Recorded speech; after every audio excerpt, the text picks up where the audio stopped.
Hate crimes are skyrocketing in the nation and in New York City.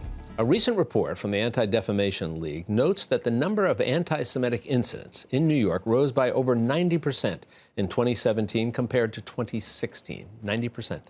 According to a new book titled Semitism, Being Jewish in the Age of Trump, the situation could get even worse and potentially more dangerous. In his book, Jonathan Weissman, the deputy Washington editor of the New York Times, describes his own encounters with white nationalists and looks at how the connection between them and the Trump administration is making us face a rising tide of hate. And we're delighted to have Jonathan with us. Now, Jonathan, thanks for spending some time with us. Thanks for having me. I want to get to your own experiences that are a bit of a springboard for all of this.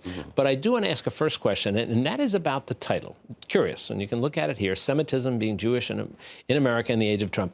And Semitism has 3 parentheses around it, and there's a significance to that. What is it? There is. It was during the 2016 campaign, and I was on Twitter, as I often am, and I sent something out onto Twitter, and I got a reply back from somebody calling himself Cyber Trump. And all it was it just said, hello, Weissman. But my name, Weissman, was in 3 parentheses, just like that. And I kind of intuited, well, I have a Jewish-sounding name. I wonder what this means. And then I replied to him, care to explain? And he came back saying, what ho, the vaunted Ashkenazi intelligence. It's a dog whistle. I have belled the cat for my fellow Goyim. And what it is those 3 parentheses were used to mark Jews on social media. And then these neat kind of swarms of neo-Nazis had this special software. It's called the coincidence indicator. And they could download it and search for the targets that were belled to go after. So those actually signify who was targeted online.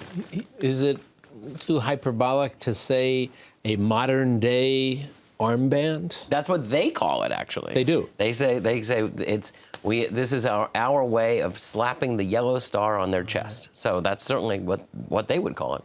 Let me talk a little bit more about your experiences then. All right. As a journalist, you're far more public, certainly, and as you said, you're engaged on social media.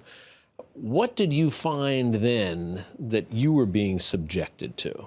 The ugliness of the anti-Semitism and the hate really took me aback. You know, obviously we know that there is bigotry in this country, but having your face, photoshopped on a picture of somebody of a concentration camp victim, or somebody kneeling down about to be shot in the back of the head by a Nazi, or being in a gas chamber with a Donald Trump figure in Nazi regalia about to turn on the gas.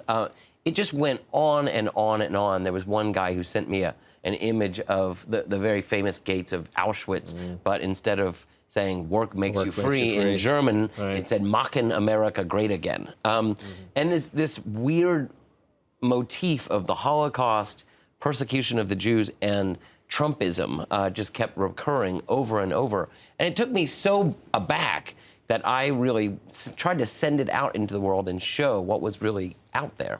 Would you characterize what you were doing as in a way fighting back, pushing back, or were you just trying to illuminate this? You know, I think I would say I was pushing back.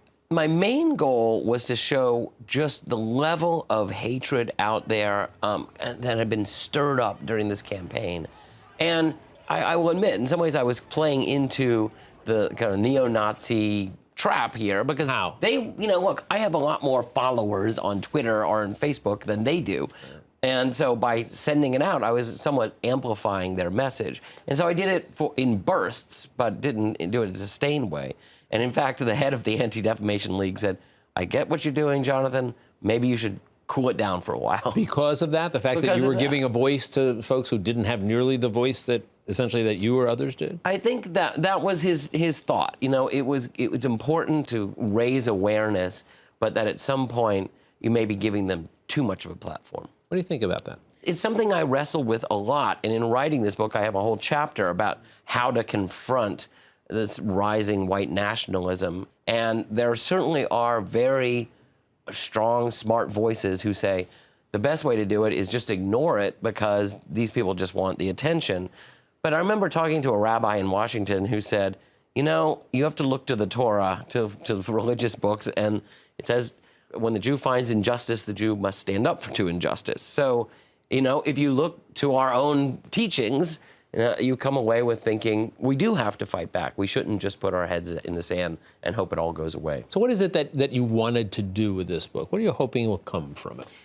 I wanted to send out a wake-up call because I just feel like there hasn't been a loud enough response to this rising bigotry. And I think that Jews and Muslims and Latinos and immigrants and all of these people all these groups that have been targeted in the last couple of years really need to speak together. And this isn't a question of deciding who's got it worse. It's really a question of unifying around this notion of democratic pluralism, that we're all in this together, and the United States is not a white homeland, and we have to stand up for that. Again, it's called Semitism, Being Jewish in America in the Age of Trump. Jonathan, it's a marvelous and compelling and very provocative work here, and we appreciate you spending some time with us. Thank you for having me. You do well.